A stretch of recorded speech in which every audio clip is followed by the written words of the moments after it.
Check, check. We are ready. All right. I will call the city council meeting for the city of Riverside for Monday, June 16th to order at 6 p.m. Madam Clerk, would you please call the roll? Mr. Brown? Here. Mr. Denning? Here. Ms. Fry? Here. Mr. Joseph? Yes. Ms. Lomach? Yes. Mr. Maxfield? Present. Mayor Williams? Here. No absent members. Mr. Manager, any additions or corrections to the agenda as presented? No, Mr. Mayor. Move to approve.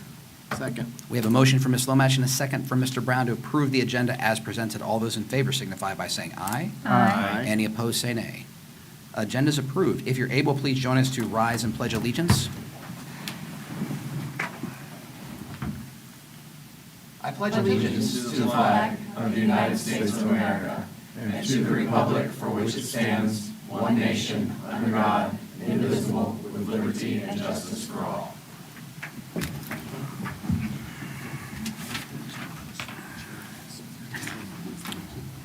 We do have some guests with us tonight. We're very happy to welcome in our county treasurer, and someone from the office of the treasurer. So if Treasurer McManus would please come to the podium, and he has a short presentation for us tonight to go over some of the things happening in his office and how they affect our community. Yes. Honorable Treasurer, thank you again for being here. Well, Mayor and honorable members of council, it is a pleasure to be here with you today. Thank you so much. Whether as a member of the Dayton School Board or as county treasurer, I've had the privilege of coming into this chamber now for about 10 years and giving you updates. And it's always good to see many of you who have been here for a long time. And I always meet new wonderful public servants here as well. And so it's a real pleasure to be with you today. Of course, I would like to introduce my associate, Missy Mae Walters, who handles all of our external relations for the office. And I appreciate Mr. Roush for loading that PowerPoint up there. A few things before I get started. Number one, I don't see him here today, but I wanted to congratulate the City of Riverside on working with someone who is an outstanding public servant, that being Larry Hartlaub. I believe he started here in some fashion with shared services, doing a number of functions. And I will tell you, he was a great public servant in the county building. He was an expert in data and finance, and so you've got a great one in Larry. He's tremendous. Additionally, I loved, anytime before I speak before a city council or a board of township trustees or a school board, I always like to go back and look at their previous meeting. And I have to applaud you on your contract to work with someone for, I forget the name of the company, but on vacant property registration and foreclosed properties. And I was looking at the RFP response. It looks like a tremendous service. And what a great thing to utilize, you know, as a city. And Ms. Holt, I think you were talking about it at the, yeah, I might have to come by and you can show me what it looks like, because that sounds fun. But it looks like it kind of keeps track of all the different foreclosures in your jurisdiction and keeping track of those, which is so vitally important. There are so many cities and townships all across the state who I think really struggle to kind of maintain an active status on various properties that may be an issue to those in their community. And so congratulations, that looks like a great service, so well done. So as the mayor mentioned, I do have a brief presentation, just a few things, and I also have some great news to update you on in terms of statistics since my last visit. And we'll go ahead and get started with item number one in terms of what the treasurer's office is generally. As you can see there, we're in the county administration building on the second floor. The county treasurer's office serves all 500,000 plus residents of Montgomery County, as well as anyone who owns property in Montgomery County, which they are from all over the world. And so it's a very busy day every day. We have about, we have 30 members on staff who do a tremendous job. There are over 250,000 real estate parcels in Montgomery County, and we have to collect revenue on that at least twice a year. And Montgomery County is now bringing in excess of $1 billion annually in property taxes. And so it is a nonstop job. In addition to the collection of property taxes, we also collect obviously municipal assessments, which of course you all know lots about, which are also found on your property tax bill. And so we work very closely, obviously, with cities, townships, and everybody in between. And it's a real pleasure to be able to do that work on behalf of Montgomery County. Second, the county treasurer in every county serves as the county's investment officer. Our public investment fund now is about $900 million, and that fund exists to earn interest for the benefit of the county so that we can obviously offset expenditures. We earned about $26 million last year, which was great. It's about $1 million more than we thought we would earn, and that's to the credit of our hardworking staff at the treasurer's office. And then third, obviously, is serving as the county's banker. And so the county treasurer in every county has a very important job to keep all monies on deposit safe and secure, and to ensure that there are adequate internal controls, and those are being utilized with fidelity. And so if you happen to read the county's audit year after year, you'll see that we're doing a great job in that department as well. And so we're really happy to be able to perform that function. And I promised I'd have good news here, and so in your packet that we included for you, and thank you to Missy for making up these packets, we have some data for you to review. We have some new data, but also kind of the same data, but updated numbers as we presented 2 years ago. But most notably in the data, you will notice two things that were really, really good, and so hats off to you and your residents and your property owners. Obviously, an overall increase in property taxes collected in Riverside, but a sharp decline in delinquencies in Riverside, which is tremendous, which is great news for everybody.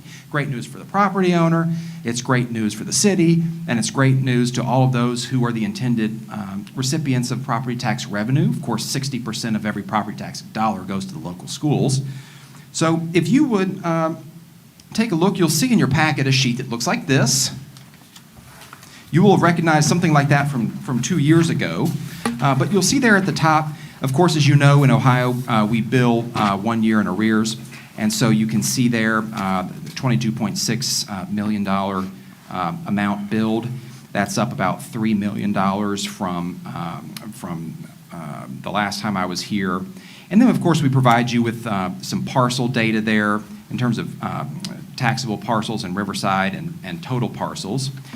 And what's interesting, too, and I've started providing cities with this because they're often interested in this, is kind of what's the breakdown in terms of constituents in any given area who are either living in a property that is, if they're a property owner, is living in a property that is either on an active mortgage or not.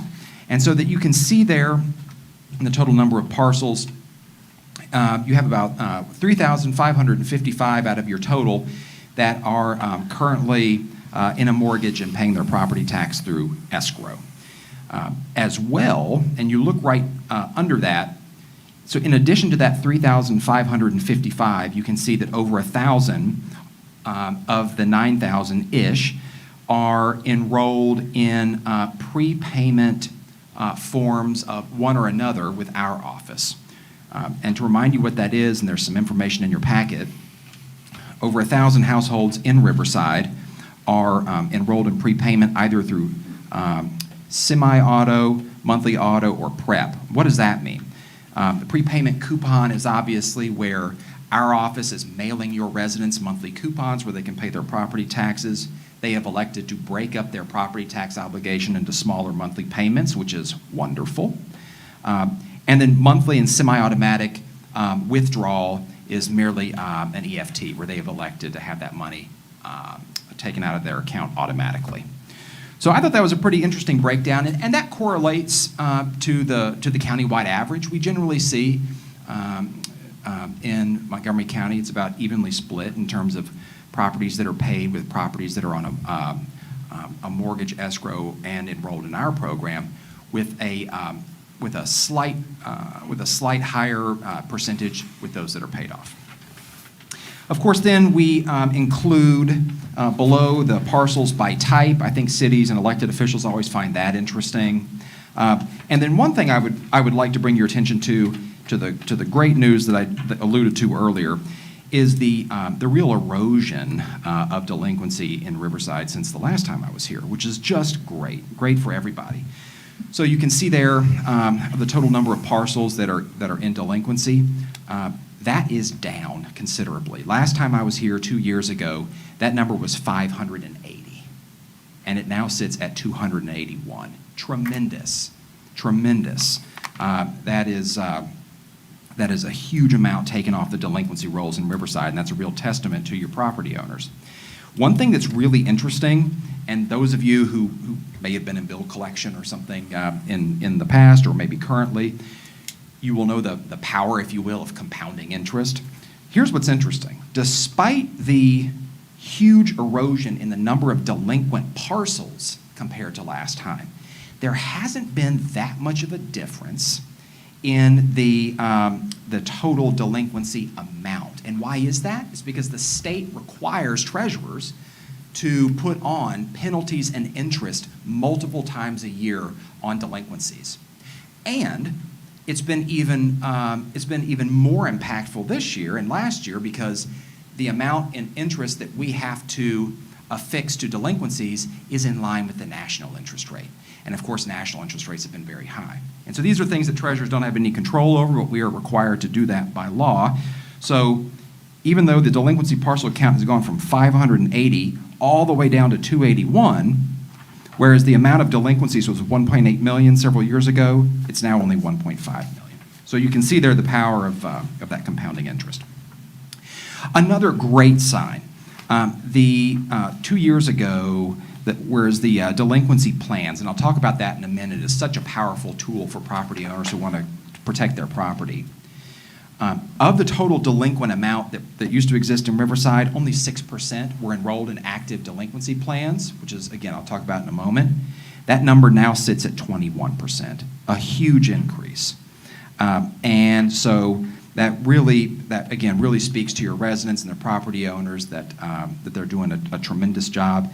And the delinquency in Riverside is less than 1% of the county's overall total. So congratulations to you, your property owners, and everybody else who are doing a great job and meeting their financial responsibility. But that is something, obviously, that's of critical importance to most elected officials in local jurisdictions. They really want to see how their property owners are doing. That serves as a barometer of overall fiscal health and so many other criteria. And so there's been a huge improvement, and you should all be really proud about that. And I congratulate you as well. Next slide, please, Mr. Roush. Okay, here are the most requested tools of the Treasurer's Office. And these are things that, especially the first two, that help people with their properties and ensuring that they're able to stay in their properties or maybe just make their lives easier. So item number one is the property tax prepayment plan. So, and I'll talk about in a minute kind of the state of property taxes generally across the state of Ohio, but if you read a newspaper, and we all do ad nauseum, at length, you will know that there has been a real push statewide to address property taxation and the increases that we have seen across the state due to the housing market and subsequent revaluations. And so property tax prepayment plans allow, and this is not in every county, but in most counties, allow property owners to enroll in this plan with their local county treasurer to break up their overall annual property tax obligation into monthly payments. It is a great plan. Obviously, it's really important, I think, as you know, it's been a difficult economy the past couple of years. Things have gotten more and more expensive. And, you know, we all have constituents who are really struggling to make ends meet. And, of course, sometimes people forget, next month property taxes are due. And as we know, property taxes in the state of Ohio are not inexpensive. And so what's one thing that folks can do to lessen that burden, if you will, is to spread that burden over, over 12 months rather than just doing it once or twice a year. It helps families budget. It helps families kind of predict what their expenses will be month to month. It's really easy for people to do. And it has grown and grown and grown in terms of enrollment in Montgomery County, and we're really happy about that. Also, it's just really easy and convenient. We're constantly enrolling people in this program. They really like it, and they're able to meet their obligations on their real estate without lifting a finger, once they set it on autopilot. The second is very, very important, delinquency contracts. Obviously, as I spoke about last time, delinquency is not a fun subject, but it is something that is very important to address, and especially to address early. Because when property owners fall behind in their property taxes, it can ultimately result in the loss of one's home. And that is a very sad prospect, but it is something that we are seeing increasing across the state in terms of foreclosures of every type, whether it be tax lien foreclosures, tax foreclosures, or mortgage foreclosures. So now more than ever, county treasurers across the state are talking about delinquency contracts because state law clearly states that if a property owner is enrolled in a delinquency contract with his or her treasurer, that property is protected from a tax foreclosure or a tax lien, as long as the property owner is current on their monthly payments. So if you know somebody who is tax delinquent or perhaps in danger of being tax delinquent, please tell them not to ignore the situation. And please tell them they can reach out to our office to see if they may be eligible for a contract as a way to help protect their home while they get back on track with us.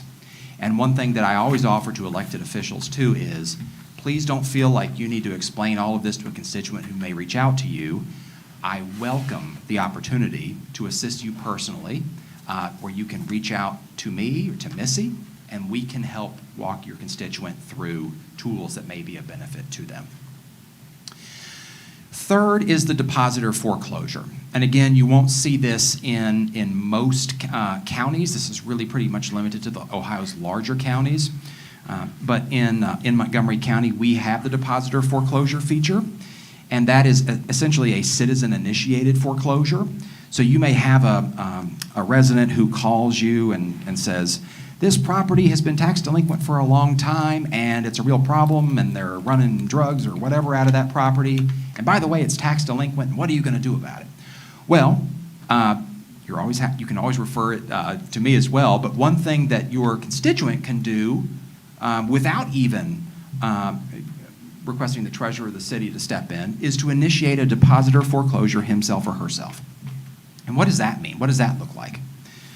If there's a tax delinquent property anywhere in Montgomery County, a resident may come to the treasurer's office and fill out a form along with a cash deposit, $2,000 for residential or $3,000 for a commercial or industrial property. At that point, we then work with the prosecutor to determine whether or not that property is eligible for a judicial foreclosure, and we proceed with the cash deposit.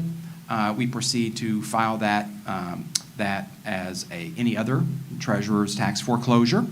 The name of the depositor is shielded, and it proceeds through its natural course, eventually ending up for a sheriff's sale if the current owner does not redeem his or her debt. And so that, again, is something that our constituents have a lot of power in here in Montgomery County and in some of the bigger counties, and that they can take action independently to essentially force the county treasurer's office to initiate a judicial foreclosure on a eligible property. I make a point to speak with city council members and township trustees often, and I always ask, what's something that's kind of your most frequent complaint? And it always seems to be property issues. You're getting calls because someone's unhappy with the state of a property on the street. And so there are many tools out there to address that. And moving on, Mr. Roush, to number 4. Okay, before we go to questions, one thing I'm sure everyone is very plugged into the property tax bills that are making their way through the General Assembly.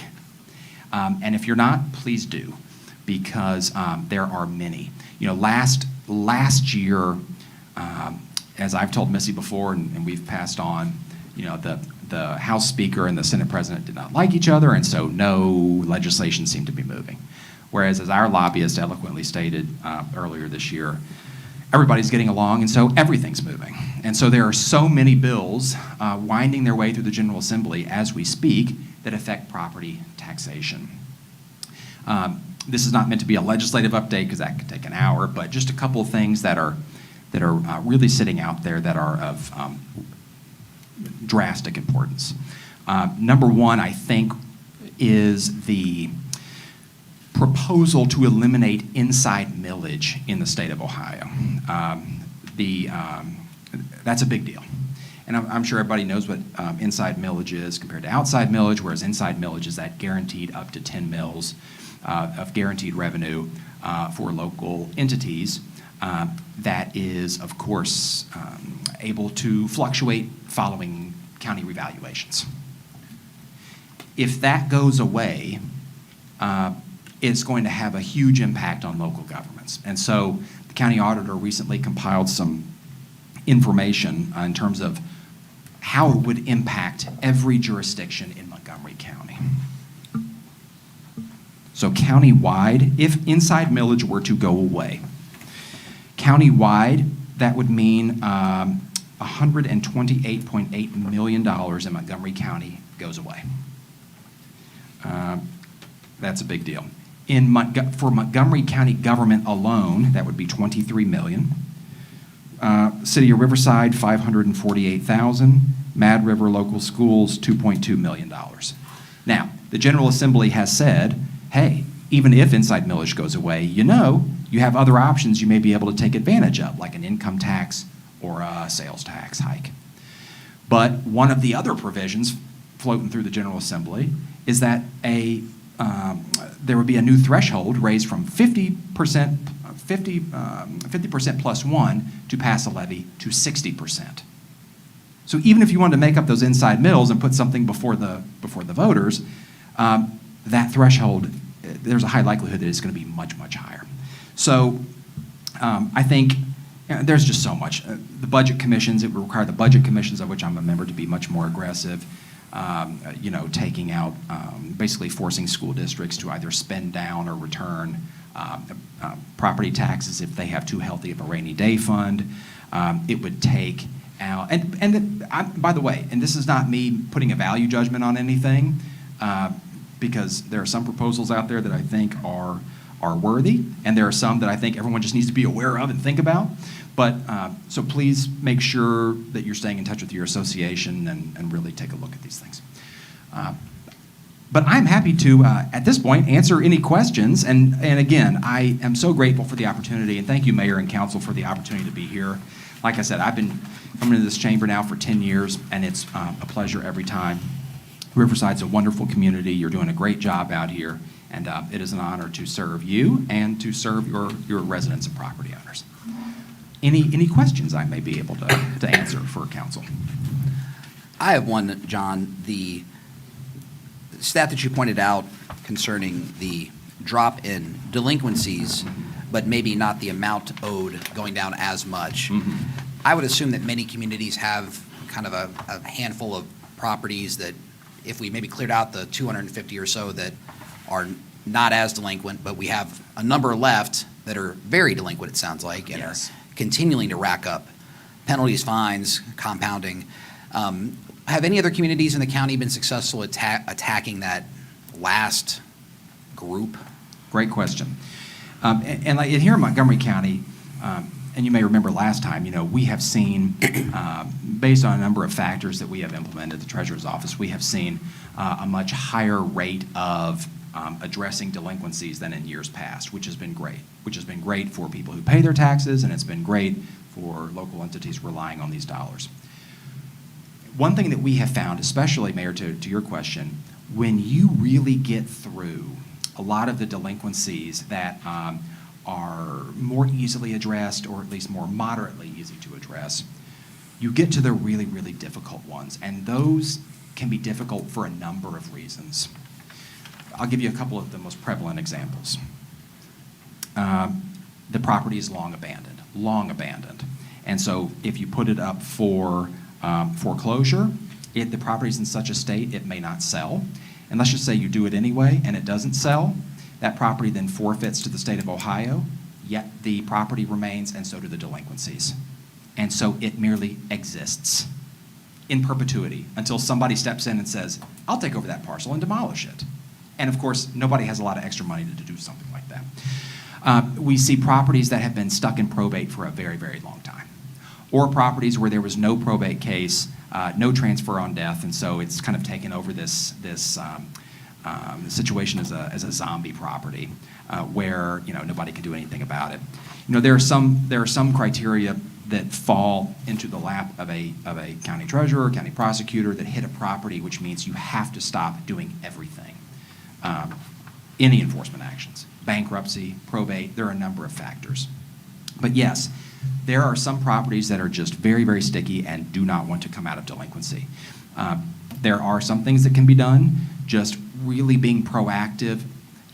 I think there are some properties where I was very surprised they came out of delinquency, but there was usually an end-use plan behind that parcel. So in other words, if there's a parcel that's been long abandoned, long delinquent, okay, if there's an intended use, if somebody comes out, whether it works with the treasurer or the city, township, and says, we want this parcel for this reasons, we're going to remediate, we're going to do all this, great. Then we can put those tools into place to help transition that property. But there are some that it's just, I can't tell you the number of, how should we put this? They call them, I don't like this word, but there are a number of orphan parcels out there or that's at least what they're called, that may have resulted based on a number of factors, like a small mowing strip. Maybe parcels were changed back in the 1960s and all that was left was a small mowing strip. That mowing strip for decades and decades and decades has continued to accrue delinquency along with penalties and interest.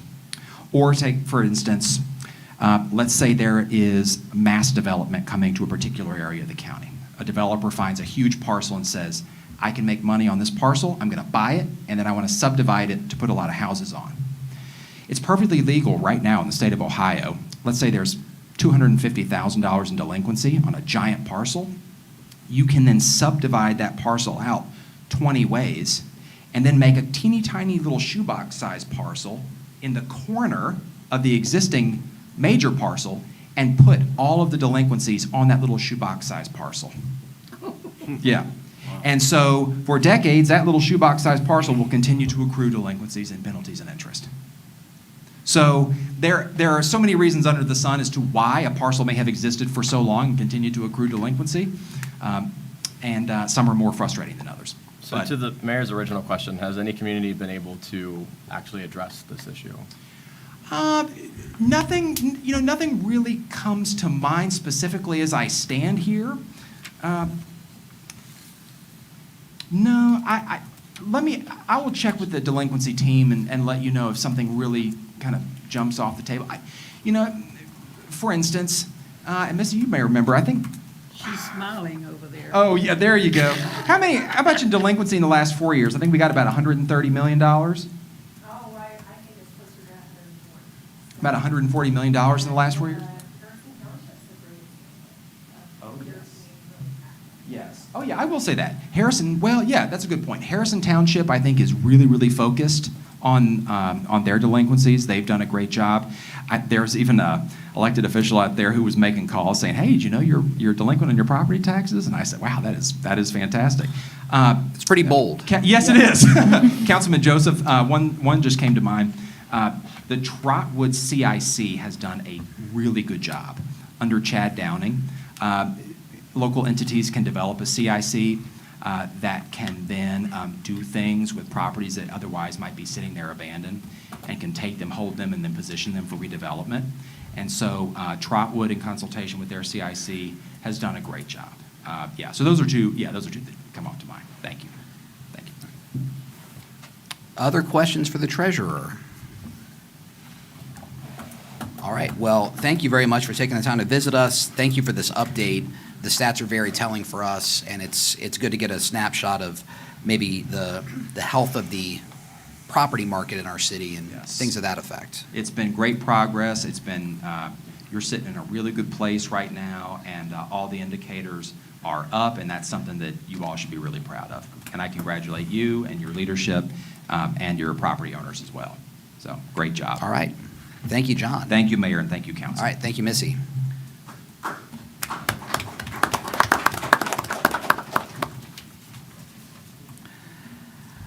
We will move along to the next part of our agenda, which are two transfers from the Liquor Control Board, or to go before Liquor Control Board, I should say.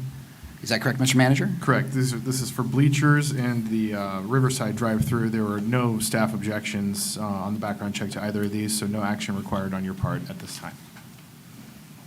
Okay. If any citizens joining us wish to speak before the commission, or before the council, I should say, there are forms in the back that you can fill out to speak on non-agenda or agenda items. So just fill those out and pass it up to the clerk. And we will move along to the next portion of our agenda, which are the minutes from our June 2nd meeting. I think we've all had a chance to review those. Are there any questions? Move to approve. We have a motion for Mr. Denning to approve the minutes as published. Is there a second? Second. And a second for the deputy mayor. All those in favor of approving the minutes as published signify by saying aye. Aye. Any opposed, say nay. Motion carries. We will move on to public comment for agenda items, of which we have one slip that was turned in this evening. So it looks like we have Annie Swift with us tonight from Mosteller Road. So Annie, if you could please come to the podium, state your name and address for the record. Thank you for joining us this evening, and please keep your comments to 3 minutes.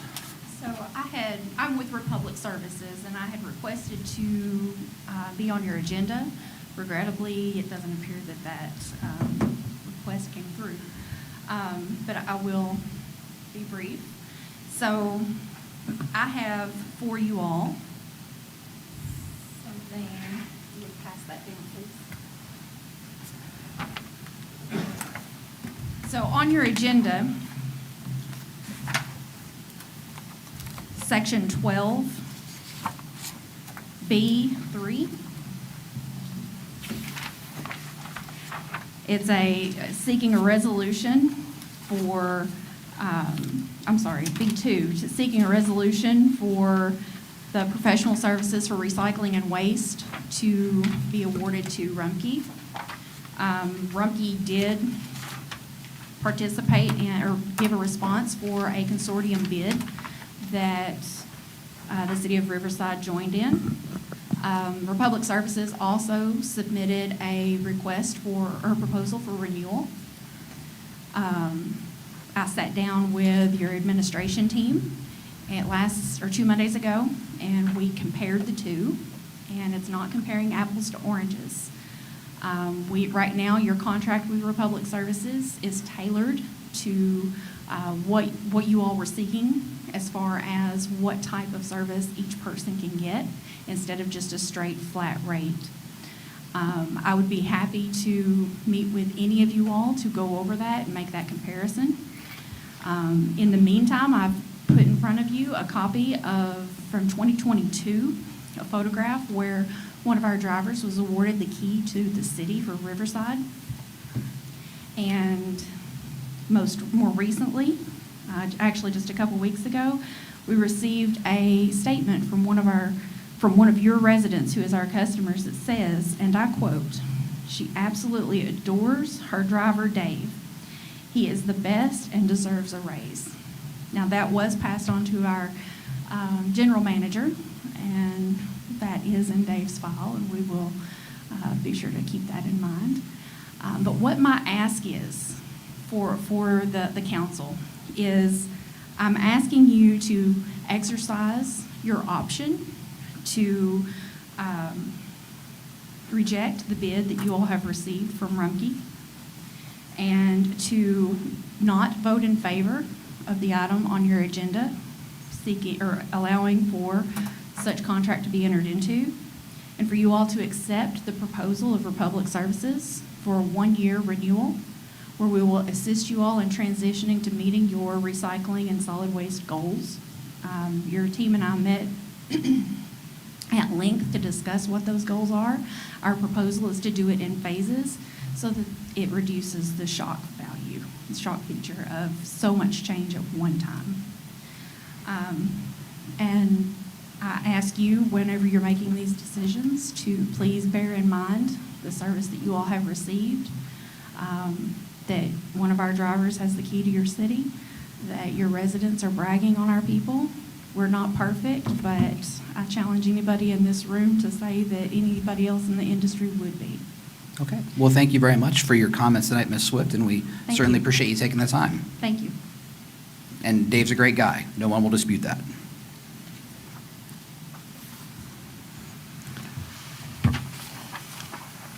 We will move into new business, of which we have one ordinance and 3 resolutions.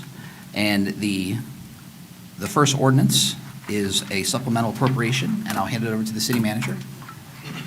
Thank you, Mr. Mayor. I'm actually going to turn this over to Chief Miller. The supplemental primarily concerns the fire department, and a large chunk of that is proposed new apparatus purchase. So I will get this keyed up. And Chief, come on and take it away. Just a couple quick slides here just to provide some context before you take action on this item. Go ahead, Chief.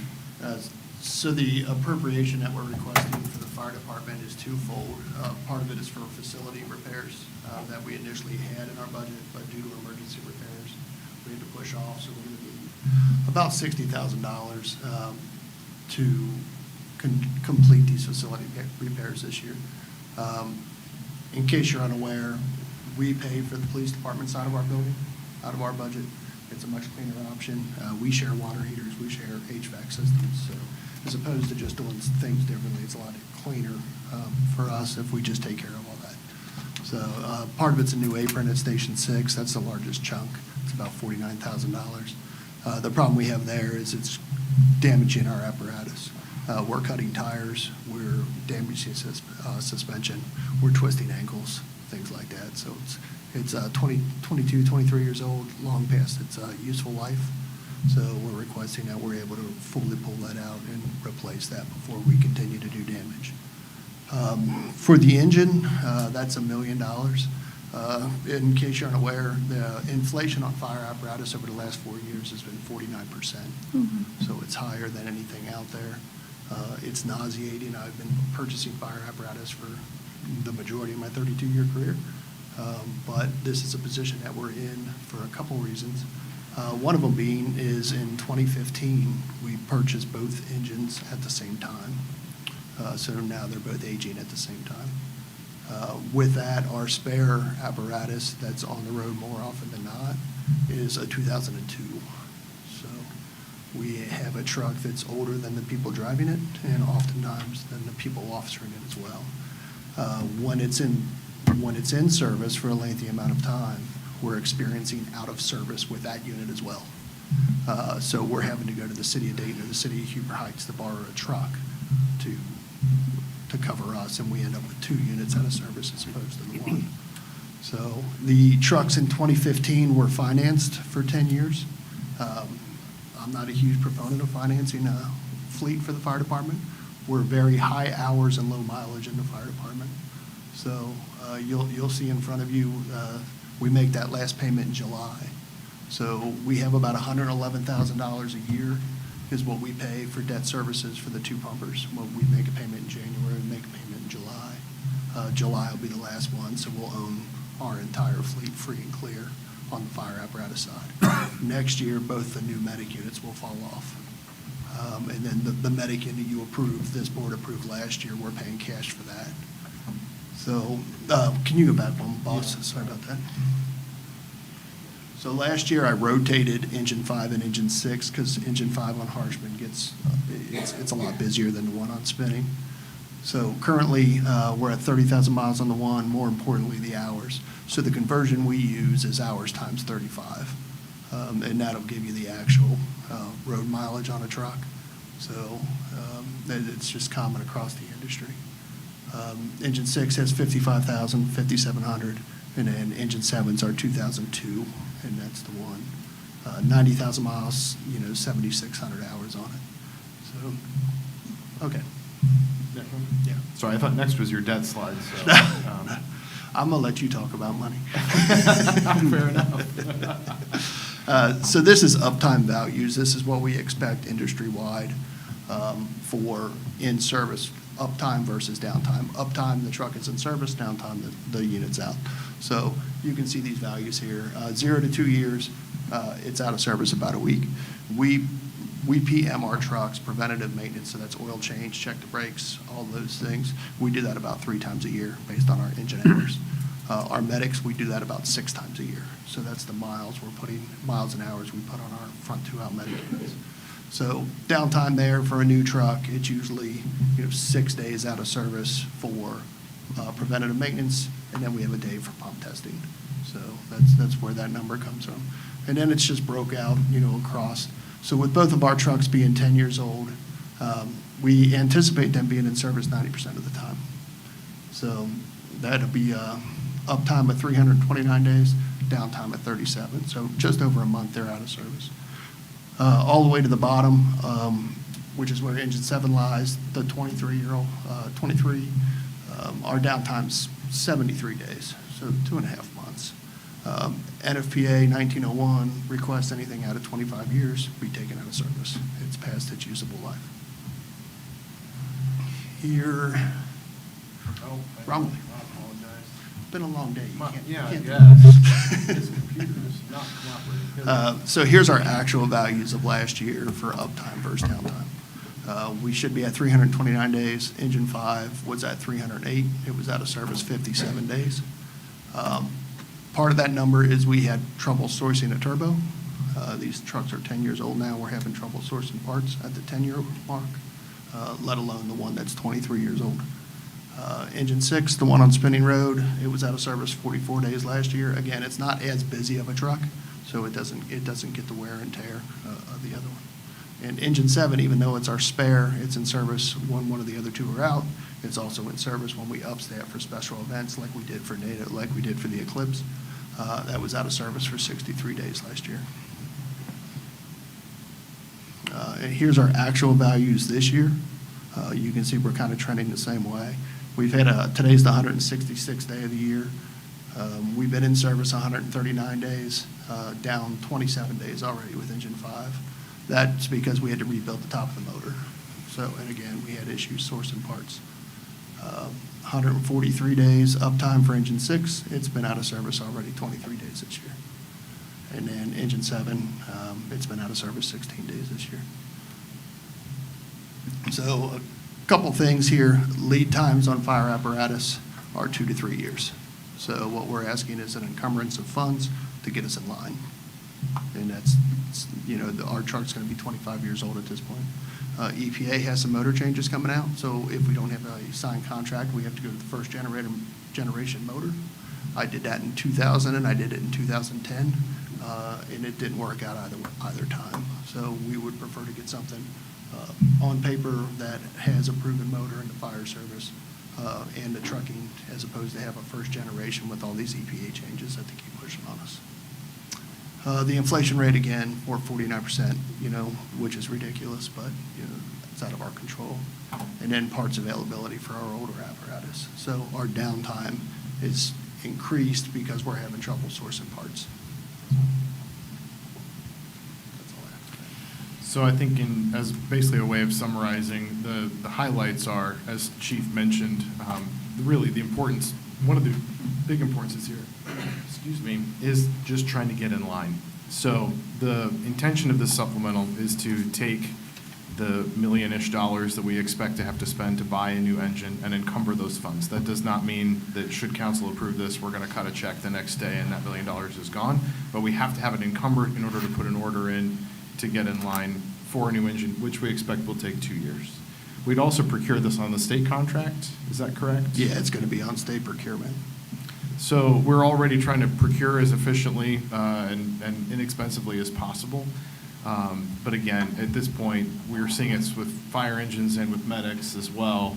Half the battle is just getting in line because the wait times are so long. This encumbrance is contemplated in a 5-year plan that the SRC has put together for us. Treasurer McManus was very gracious about comments about Mr. Hartlob. Mr. Hartlob is expected to be, or is currently serving as our interim finance director, along with Mr. Sam Braun. They have built a financial model for us that contemplates this encumbrance as well as the rest of the fire department's requested capital plan. So we've already been operating on a staff level as if this is the direction we need to move, because otherwise there's not a good alternative here. We can't just go out and get another truck, and the trucks that we do have, as you've seen, are falling apart. So at this point, I think we're certainly available for any questions, but at this point, we would request following the usual supplemental process where we would have an initial reading today, come back at the next meeting for a second reading and adoption and a public hearing at that time. Okay, any questions for the chief? I would assume that if we ended up getting when we do get a new fire engine, that we would auction off the O2 and then keep a 15 for a spare and just run with 3 the same way? Correct, sir. Okay. Yeah, the other thing that this is going to do is it's going to put space between our 2 trucks. If you look at our 10-year capital plan, our plan is to put 7.5 years between them. So that'll give us 15 years front line, 7.5, 8 years as reserve, and then it'll be rotated out at that 23 to 25-year mark. And for a 2-station operation, that just makes sense. Okay. I move to accept ordinance 250867. Second. All right. The city charter allows for the reading of an ordinance to be done by title only unless a council member requests otherwise. Madam Clerk, please read this ordinance by title only. Ordinance number 250867, an ordinance to make supplemental appropriations for current expenses and other expenditures of the city of Riverside, state of Ohio, for the period of January 1 through December 31, 2025. Are there any further questions or comments among members of council? And this is our first reading, as Josh pointed out. Hearing none, I'll call the question. Madam Clerk, please call the roll. Ms. Lomach? Yes. Mr. Maxfield? Yes. Mr. Brown? Yes. Mr. Denning? Yes. Ms. Fry? Yes. Mr. Joseph? Yes. Mayor Williams? Yes. Motion carries. We'll move now, We'll now move into our resolutions, of which there are 3. The first resolution, Resolution 25-R-3033, we were talking about it briefly earlier, is the solid waste services. Josh, you have anything you want to add before we move forward? Thank you, Mr. Mayor. Just a couple of things. So I do want to make a point that we have had several conversations at meetings like this and at work sessions about the process that we would follow to look at solid waste and the procurement process for that. We engaged Republic in conversations way back in January and February to start the ball rolling on that. We also participated in the CLG's bid process. The bid process is a legal process, and there was only one responsive bid received through that process, and it was Rumpke's. We did not receive any sort of an offer, or it wasn't a bid because it wasn't submitted as part of the bid process, but we didn't get anything from Republic until after that process had concluded. We also didn't offer Republic the opportunity to come in front of council either, because that would have been outside the bid process. So I just want to emphasize that I believe staff have treated everybody as fairly and equitably as possible through this process. And it's a process that we've followed consistently since it began. Even if council wanted to entertain some sort of an alternate to the bids, that could potentially expose us to legal liability, because our duty on a statutory basis is to take the lowest and best bid that comes out of a bid process. And so if we want to go outside of that, there are potential legal ramifications there as well. I'm happy to answer any other questions you have. I think from a staff perspective, on balance, the Rumpke bid is the lowest, best, most effective bid for the community, will result in system savings for residents at a substantially similar service level. And I can answer any other questions, or I know Mr. Miller will be happy to answer any questions you have. Move to approve Resolution 25R3033. Second. We have- To divide the question. Call for the ayes and nays on this one. I want to be able to present. Okay, is that abstaining? Yeah. I You would don't just think they say heard excuse you. me. Oh, I'm just dividing the question, calling for the ayes and nays. So we have a motion from Mr. Denning and a second from the deputy mayor to approve the resolution, and we have a call for a voice vote. A roll call vote. A roll call vote. Man, I can't talk tonight. So we have a resolution, or we have a motion in favor, and we have a second from the deputy mayor. and we have a call for a voice vote. So Madam Clerk, would you please call the roll? Could do what? I'm sorry, conversation? any further discussion among members of council? Thank you. I'm sorry, Mayor. I was going to make a motion to table this. I would challenge any of you to say that you have studied this packet that came to you over the weekend. I've had mine since this morning, and I've spent most of the afternoon. I would like to see it tabled and further discussion. I lived through the last change in companies with trash. It wasn't pleasant. I don't know that I hear a whole lot of complaints. And then when I questioned our service director about pickup, I was told everything has to be in a container. Well, I drove through my neighborhood and another one that's coming here today, where trash will be picked up in the morning. And I challenge you to say that everything that I saw outside the dumpsters or the containers will go in a container. And I have had no complaints. More complaints about daytime pickup when they have to change for holidays or those kinds of things. That's going to happen with any company. But I lived through the change from the city of Dayton to the current, and we were having great service with the city of Dayton. I was never sure why we'd stop that. However, the mayhem it will cause to change another company, I can't support.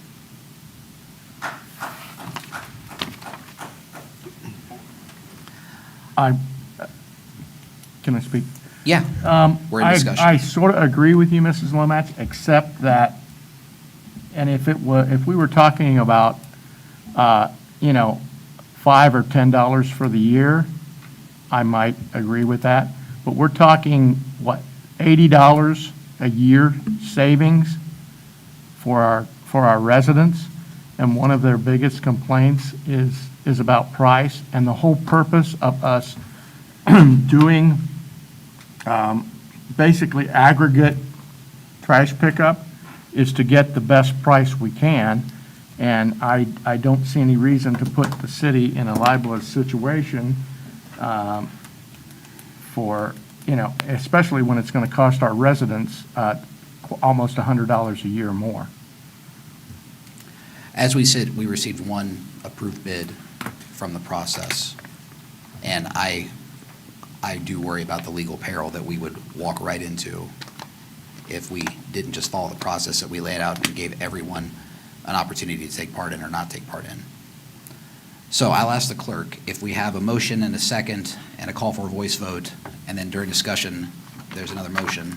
I believe Jim wants to make a comment. Oh, the law director, that's why we have this guy. Thank you, Mr. Mayor. So to address Councilmember Lomatch's motion to postpone, it would be most appropriate for this body, since it has been debated now, to vote on the motion to postpone as an intervening vote. I said I was going to make the Oh, motion. I'm sorry. I didn't actually make the motion. I but misunderstood. They jumped in ahead of me, and I didn't Okay. get to make the motion. I said I was going to make the motion to table. So, thank you, though, for clarifying that. Thank you very much.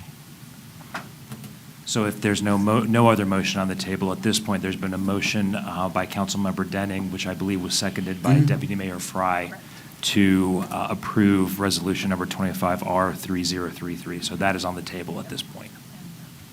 And then I'll do a roll call vote. If there's no further discussion among members of council, then I'll ask the clerk to call the roll. Mr. Denning. Yes. Ms. Fry. Yes. Mr. Brown. No. Mr. Joseph.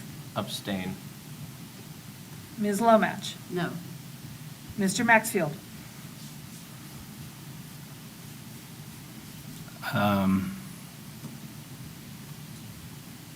It's a tough one, because I like Rumpke too, but, not sorry, I like Republic as well.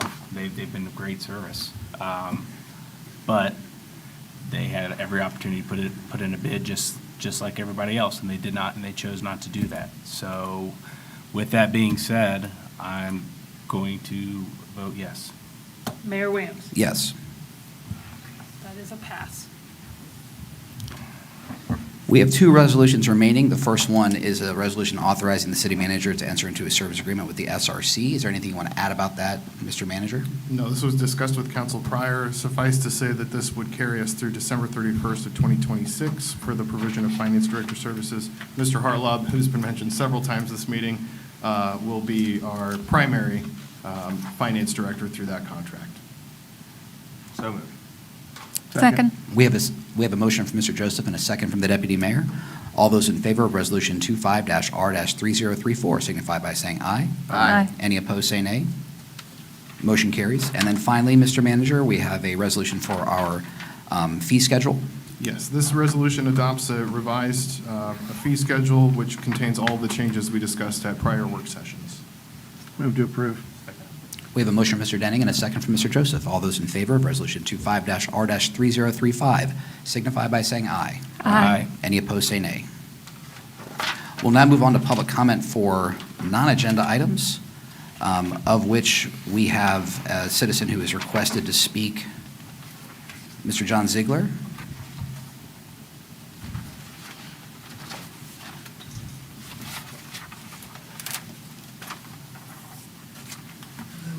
Hello, Mr. Ziegler, and help me out a bit here. You did write down a couple things on your form of the things you wanted to speak about. I just wanted to make sure that we're respectful of your time and respectful of the council rules. So do you have 3 items that you wish to speak on tonight? Yes, would that be 3 minutes each, or do I need to do it all in 3 minutes?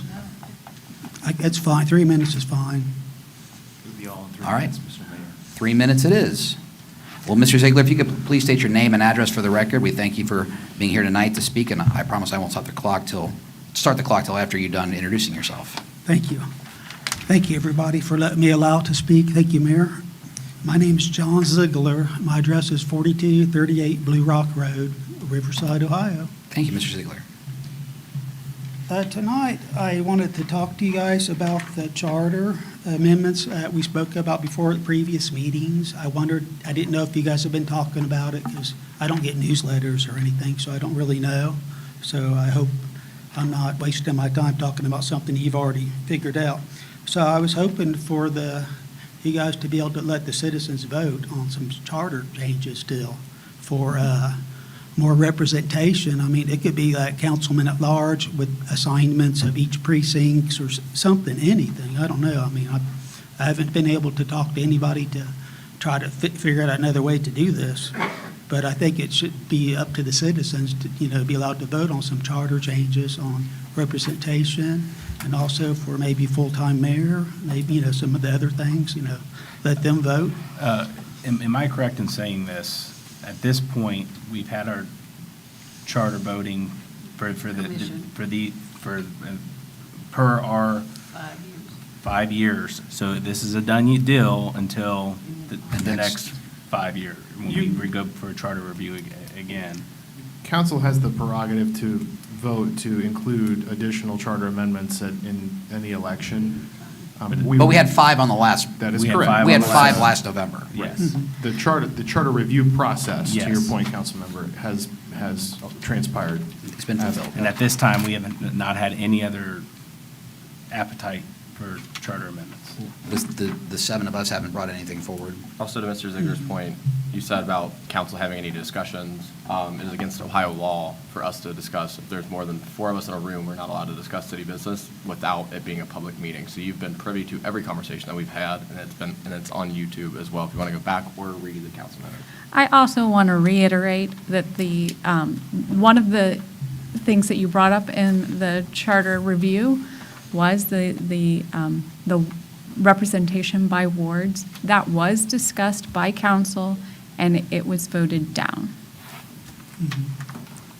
I thought that there was a really short discussion. I thought maybe there should have been a longer discussion. I was a member of the charter review that sort of got canceled in the middle, so I think it was never properly discussed, and we're in violation of not having a charter review, basically. So, I mean, we might need to step up a little bit here, and before, some of the council members are outgoing now, if they could really help us fix some of these things, it'd be nice before, November to have some of this stuff being I worked challenge out. you, Mr. Ziegler, to Sure. find council members that would agree with you that wards is something that would be good for the city. Find your council members that are in agreement with you and talk to them. I would love to. And if it's a bad idea, I'm okay with that too, if that's the way it is. But I think the citizens have a right to vote.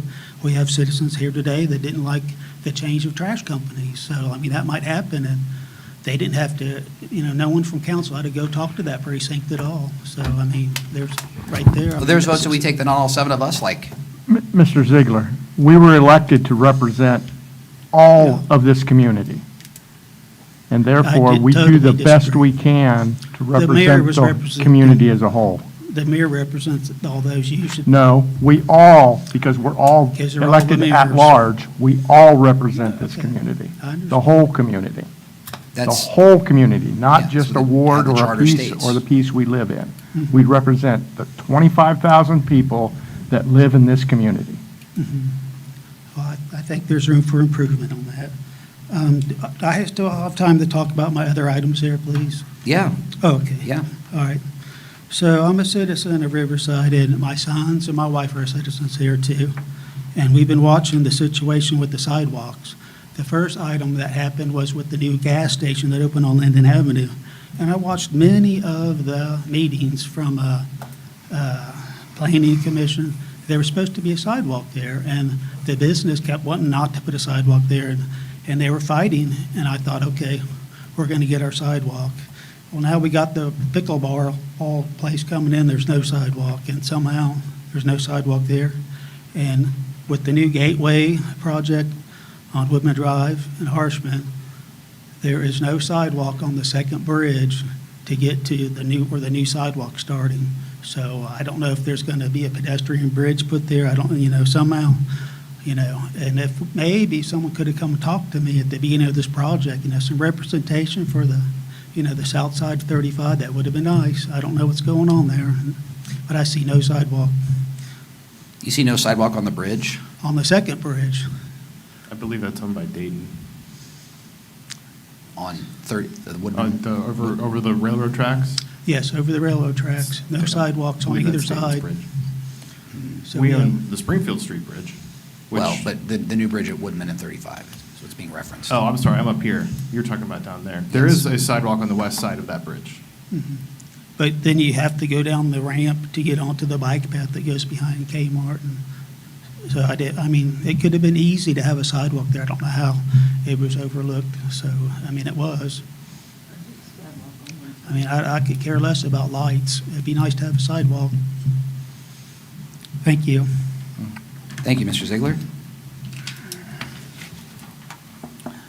We'll move on to discussion items, of which we have a couple. The first one that I believe we're going to discuss is Citizens on Patrol. I'll turn it over to the manager. Thank you, Mr. Mayor. I'll turn it over to Chief Robinson. Let me get this queued up here real fast.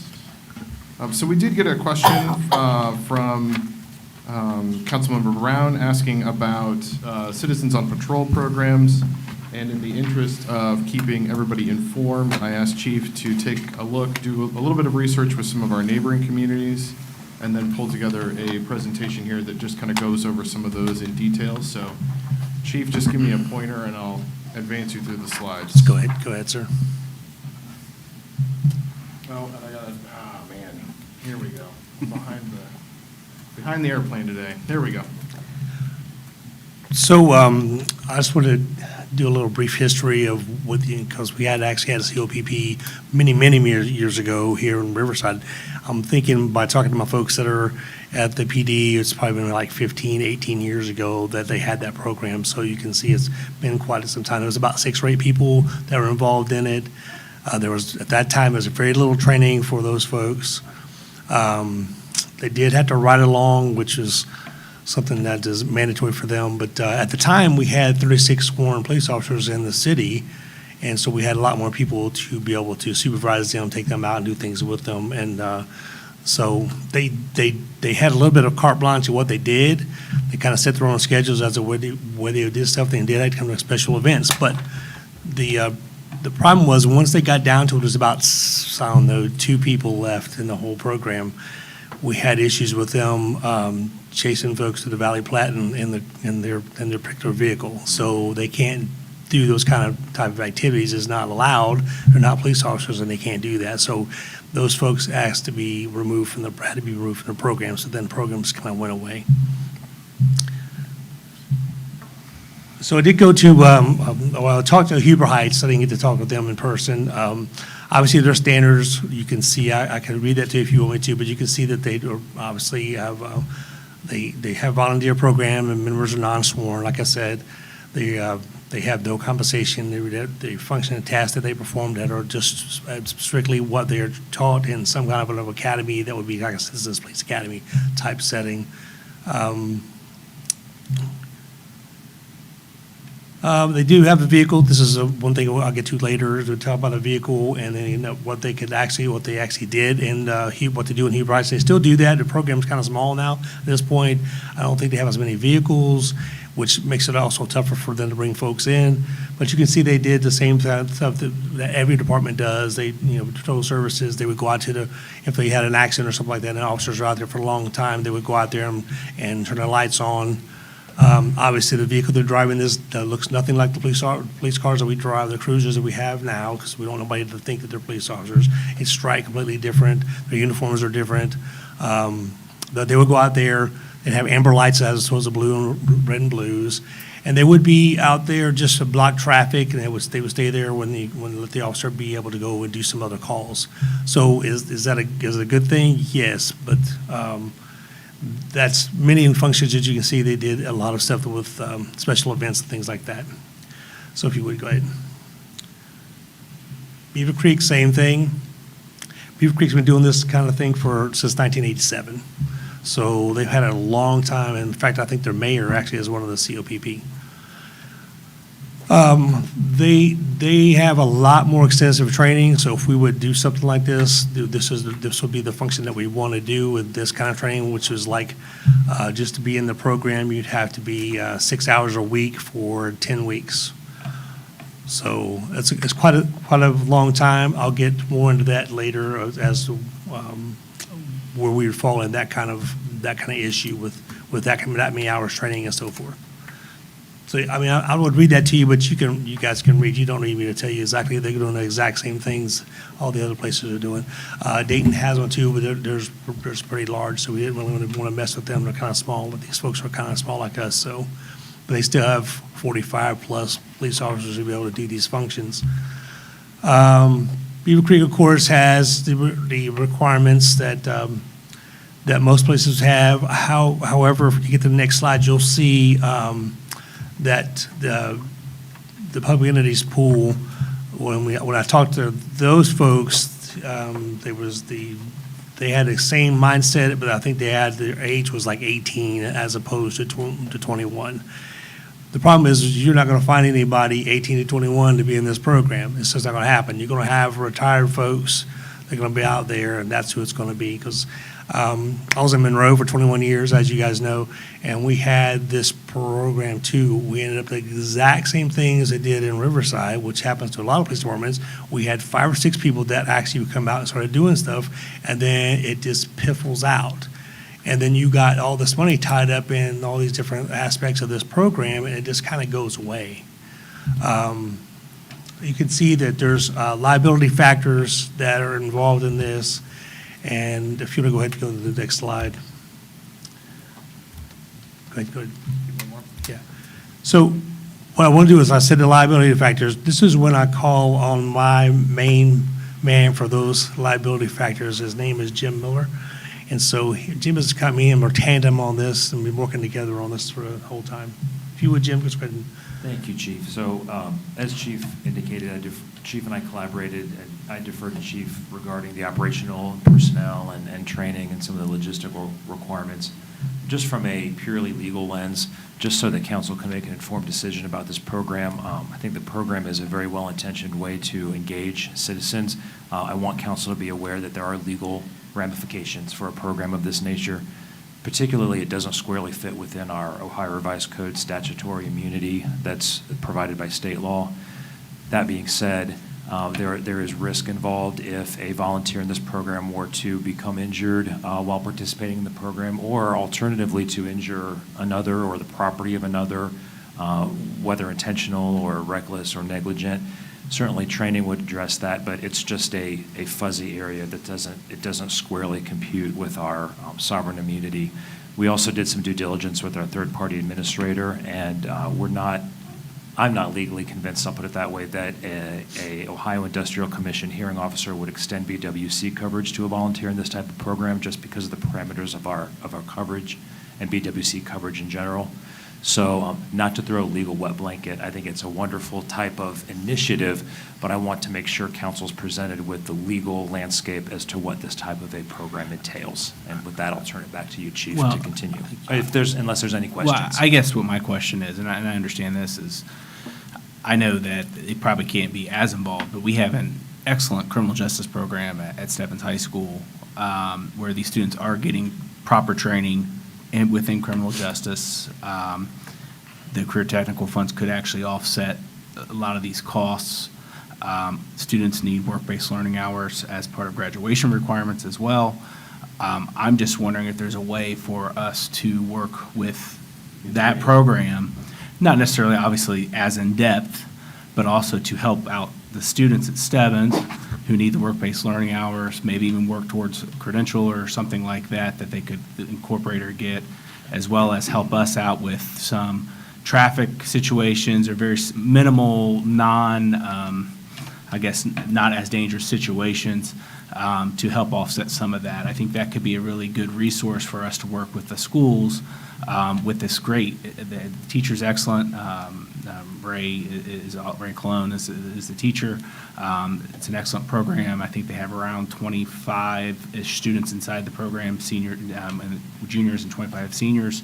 Obviously, seniors would need to be able to have a little bit more flexibility in their schedule to where they could even possibly leave school early to get some of these hours and things like that too. So I think that's something, I don't want to obviously volunteer Mr. Burke, who's the career tech director, or Mr. Colon, but I think it'd be something for us to really kind of look at as a kind of way to partner with Stebbins and their program and get these students some real experience and hopefully maybe ease some of the day-to-day things that we have too. And also, since they're in a criminal justice program, they're also exempt from like child labor laws, different things like that too. So that's also stuff to kind of look at as well.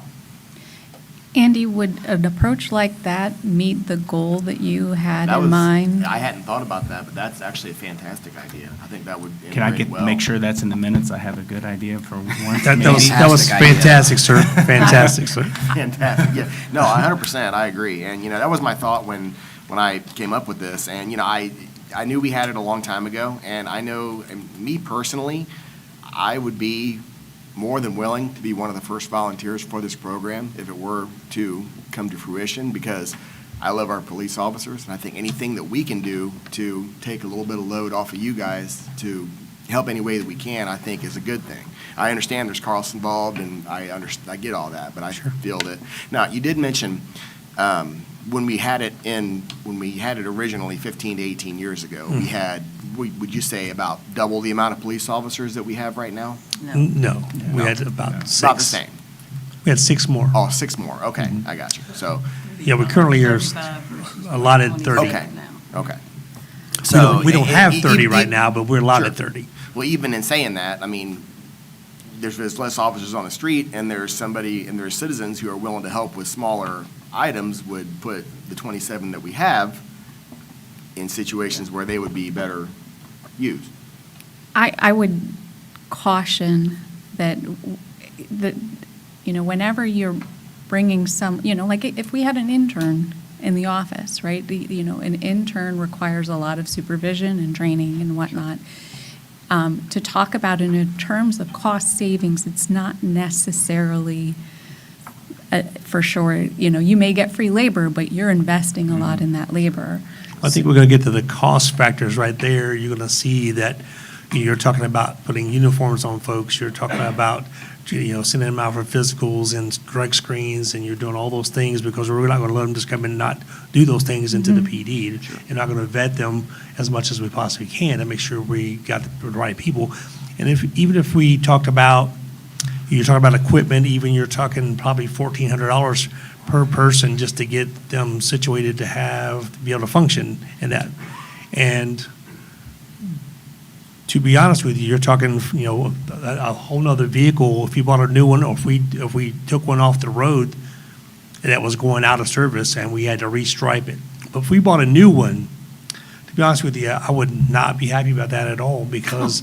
Well, you shouldn't be. Well, because I'm down, I got 4 detective cars that have 160,000 plus miles on them. And I got If I remember 2020 cruisers out there running around. So, that's not going to be that's the part that bothers me. The part with the school, I've always wanted to partner with them, with STEM and have like a pipeline from that school into RPD, which would be Well, great. and I say that too because they actually have their own vehicles.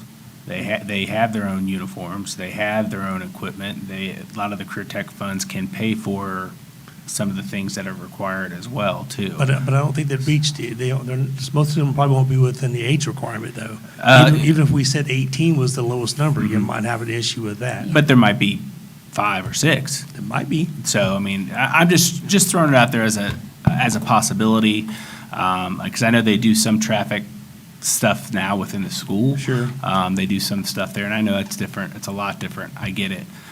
Just something to just kind of look at as a possibility, and honestly, just to get these students some true experience, because a lot of them do want to go into corrections or dispatch right out of high school because they can't go right into law enforcement. So for them to get a little bit of a taste of what that is before they make Sure. a $20,000, $30,000 decision of going to college too, so. As you know, we rented that this past year. Yeah. One of the students that came from Mhm. Stebbins went to Sinclair, came to us, and then within 10 shifts decided that she didn't work anymore as a police officer. Yeah. And was So- gone. So the more opportunities and experiences we can get them, it helps, and then it helps you guys in the long run too, when you pay for training and things like that, and then they decide not to come back or want to do it, so. And then and there's a factor of you got to look into how we're going to train them. It's going to be Right. different from what's Right. going to be trained over to school. There's going to be a financial part of that too, Yeah. obviously. Yeah. And I think Cologne would be a good person to work with and connect with because he's got extensive training as well as you know who Sure, I know Ray him. is too. So He's a good man. Yeah, he is good guy. So again, I'm not trying to volunteer anybody to do anything. Just kind of a thought. Sure, To kind of work both sides of things. So. If we did pursue a potential partnership with the school, would that change the landscape of the liability issue? Deputy Mayor, absolutely. So students enrolled in those types of programs have a lot of liability coverage through either their institution or just through the various regulations by virtue of being in an educational program. We're talking nursing programs, law enforcement programs. There's coverage for students that are in the field for those types of programs, so that would not be on our shoulders. Yeah, So that's- students I in would- construction That's a great programs, yeah. question. I was going to bring that in at an appropriate time, and you paved the way. So Thanks. that would eliminate all legal question in my mind. Well, Thank you. Wow. Okay, I've sat here and it kept is a my mouth fantastic shut. idea. We're going to change the minutes to say fantastic instead of good. I was going to say, what about sovereign immunity? But then, to the deputy mayor's point, like, kind of take it off the table then. Mr. Mayor, I think Ms. Sarah had a comment. Yeah, I have had the opportunity of working a lot of years out at Beaver Creek, and I have observed these volunteers in a whole lot of different circumstances. Obviously, they were not armed, they had a shirt and jeans on. So, we can look for reasons. Mike and I have both lived through getting rid of the program. And as much as people aging out, I think was more than a disruption. I think people just aged out of the project. Sure. And we really didn't recruit, and I don't think that the folks that were in charge at that time were really fond of the program to start with. So it sort of died out. I do like the idea that he's bringing up about this program at the high school. I think a partnership there would be outstanding. And I would like to see it come back. I think we have a lot of very healthy, very interested veterans and people who would like to make some contribution to the city but aren't committed to a job. So I think we need to think about reinstating it, because I've seen it work. And most recently, at the intersection of, out here by Hardee's, there was an accident, a pretty serious accident, but the two people that were managing the traffic were volunteers. The police were handling the issues, and the traffic was being controlled by volunteers. Would And- there be a way to scope a program that was something like very specific to, like traffic management, that maybe addresses some of these other concerns, costs and liability? Like, I'm not in favor of going whole hog towards something like Beaver Creek. I'm just going to tell you that right now. But if, you know, the I like that. engagement with the school, you know, that sounds good. If there's a way that we could carve something that does help the police officers in a way, you know, I'm not opposed to carving out a niche, but, you know, what you've presented, you know, I do have a lot of concerns. You know, I'm sympathetic to what you're saying, Sarah, and what you've said, Andy, but I definitely would rather be more conservative in approaching this kind of issue. Well, I'm not thinking that we can afford to do any Yeah. way out of the scope. Thank you.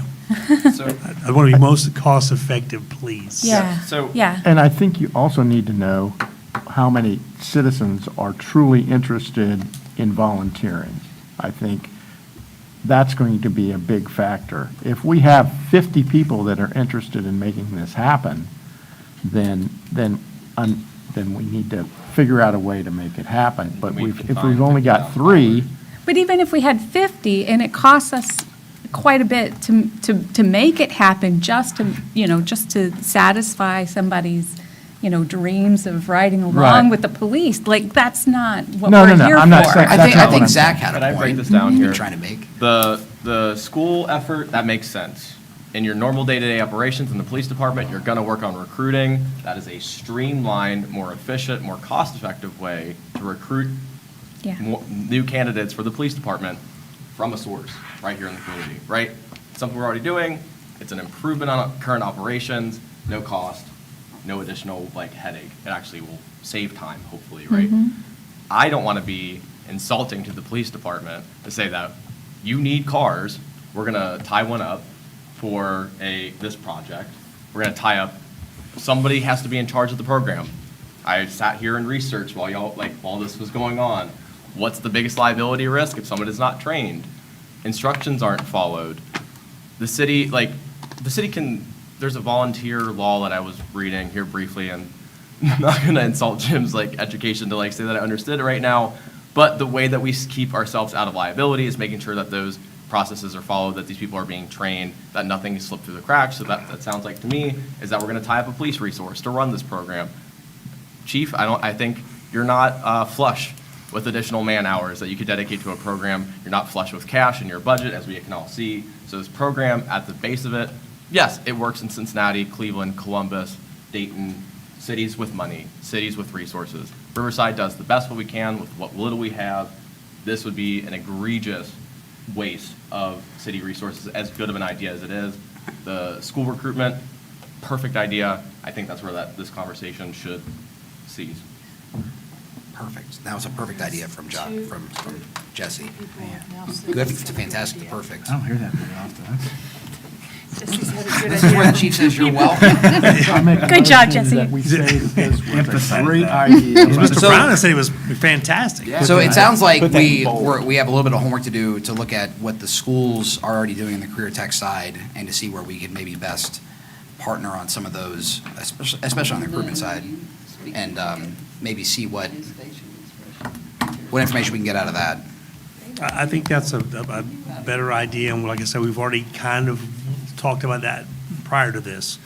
This COPP, in what I presented, I have to agree with Joseph on this one. Because, I'll be honest with you, if I actually trained these folks as much as we wanted to train them, it's going to cost me $9,000. Now, am I saving any money on that? I don't know. Yeah, probably not. And then I'm going to buy them all this equipment, and so when all said and done, I probably would have $20,000 to $25,000 tied up in trying to get this program off the ground. So that's money that I can spend somewhere else that would benefit my police department much better than this program. Now, going through the school, I like that idea. They do have some uniforms. They do have the stuff.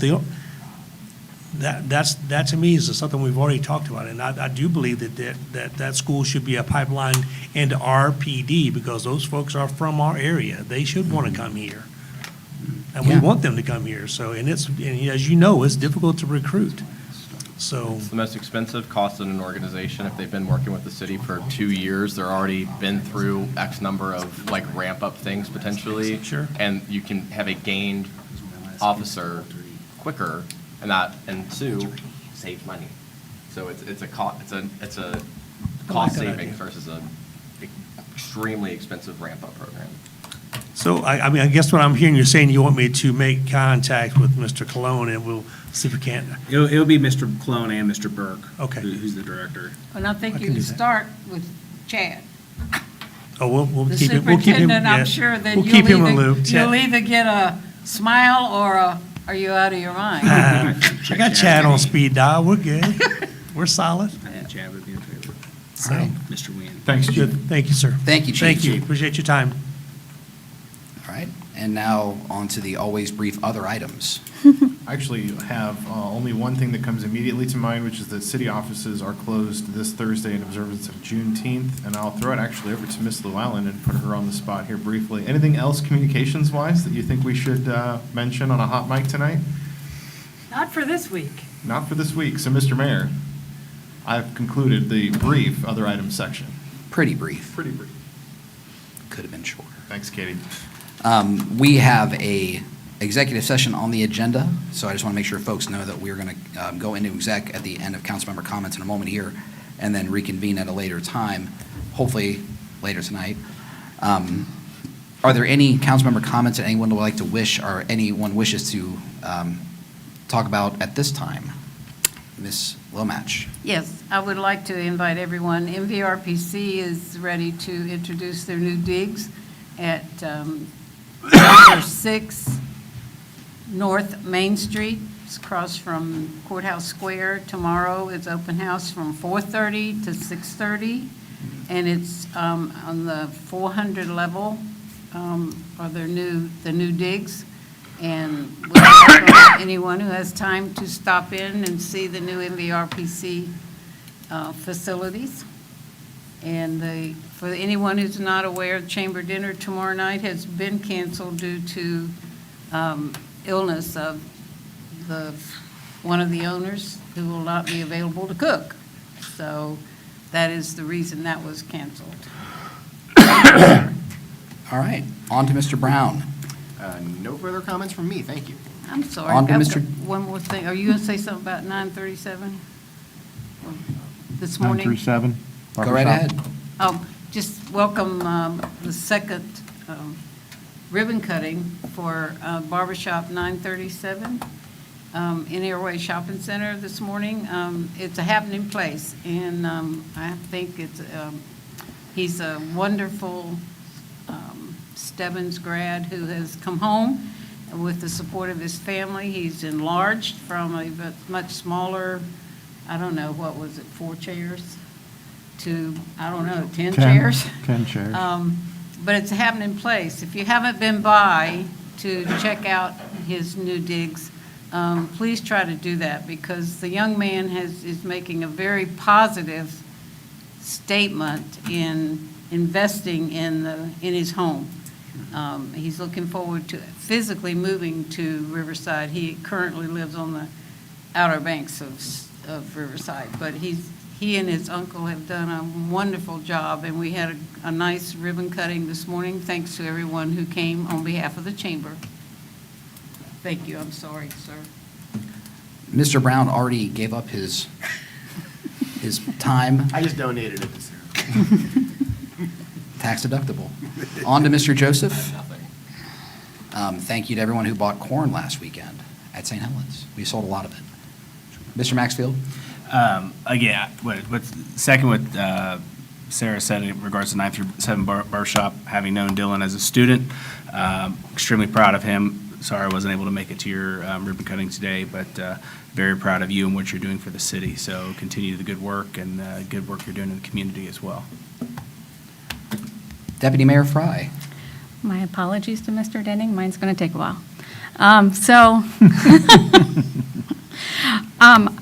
I was doing some back of the napkin math on our residential streets. It's something that I've been in conversations with the city manager to try to figure out, like, what are numbers that we could be using rather than like total cost, where we're talking in millions of dollars versus like, what does a homeowner understand? What is my share of that cost?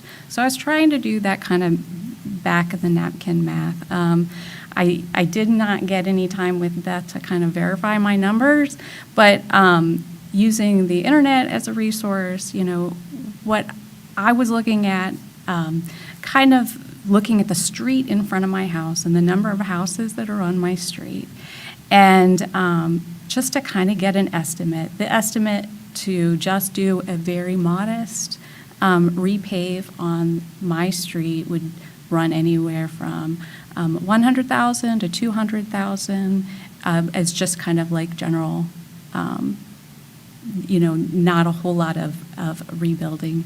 If I split that out among the 23 households on the street, and that included the corners, and we paid for it every 20 years, the annualized per household would be about $250 to $400. Again, these are ranges. Please don't take what I'm saying as gospel. But what I wanted to do was then compare that to what we have available, right? And I looked at my property taxes. I pay $3,500 in property tax last year. Of that, $99 went to the general fund. And to Mr. McManus's point, if House Bill 335 that gets rid of the inside millage, that number would go to zero. Looking at the income taxes, the median household income is $60,000 in the city of Riverside. Assuming that taxpayer paid 2.5%, they would contribute $900 to the general fund. Not small change, not like the $99 that they're paying in property taxes, but compare that to, like I was saying, $250, $400 just to pay for the street in front of your house. The problem is really tough.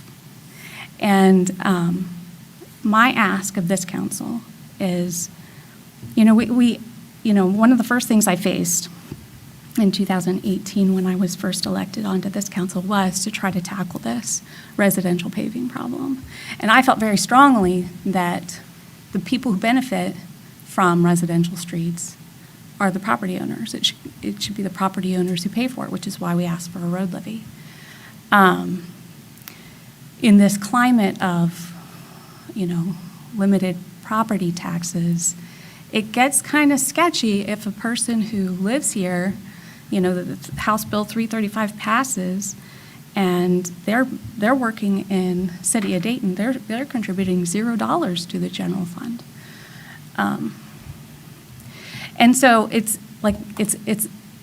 a big problem, And I don't think it's going to be solved with just a levy or just, putting it off. It's been 7 years since we started tackling this problem. I think with the conversations that have been having with residents coming to council, I think the time is right to start looking at what we can do. It's not so much whether we address this issue, but how.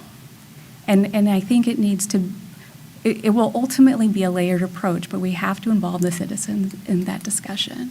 So my ask, when we get to it, my ask is that we form a citizen-led commission or a task force to make a recommendation to council on, what pieces can we pull together to create a layered approach so that we don't just delay addressing the residential paving problem, but that we figure out a way to approach sustainability, that we are maintaining our residential streets. But it's something that they're involved in deciding, and that they're